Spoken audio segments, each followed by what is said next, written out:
Sometimes, life gives us a choice in just a few seconds, to walk away, or to stop and care. That morning, Jack had no idea that helping a stranger on the sidewalk would change everything about his life. He was just an ordinary man, running late for work, carrying the weight of his own struggles. But a single act of kindness, one that took less than 5 minutes, would lead him to a truth so powerful, it would bring tears to his eyes and renew his faith in humanity. Before we dive into this emotional story, don't forget to subscribe to Kindness Lights, where we share real, heartfelt stories that remind us how small acts can change lives. If this story touches your heart, please hit the like button and share your thoughts in the comments below.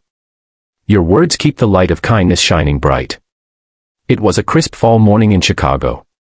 The streets were alive with the rush of people, coffee in hand, phones to their ears, faces lost in deadlines. Jack Thompson, a single father in his late 30s, hurried down the sidewalk in his suit, juggling his briefcase and a half-eaten bagel. He was heading to a meeting that could determine whether his struggling small business survived or not. He had been through a tough year. After losing his wife to illness, Jack was raising his 8-year-old daughter, Lily, on his own. Every day felt like a marathon: work, bills, homework, dinner, and through it all, he carried a quiet ache in his heart. As he crossed the street near the corner cafe, Jack noticed something that made him stop. A woman, maybe in her early 30s, had fallen near a parked silver car. Her papers were scattered, her ankle twisted awkwardly, and she was trying to hold back tears.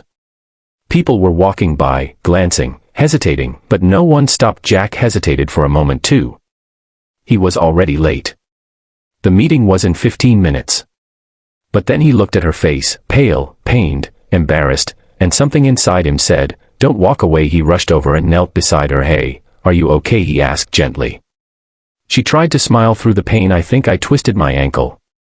"I'm fine, really, you don't have to." But Jack was already helping her sit up, carefully checking her ankle. "It looks swollen," he said. "Let me help you to the bench." The woman winced but nodded. He helped her to the nearby bench, grabbed a clean napkin from his bag, and wrapped it gently around her ankle to reduce the swelling. "You should probably get that checked," he said. "Thank you," she said, her voice soft. "Most people just walk past." Jack smiled faintly. "Guess I'm not most people," she chuckled. "I can tell." Her name was Emily, she said.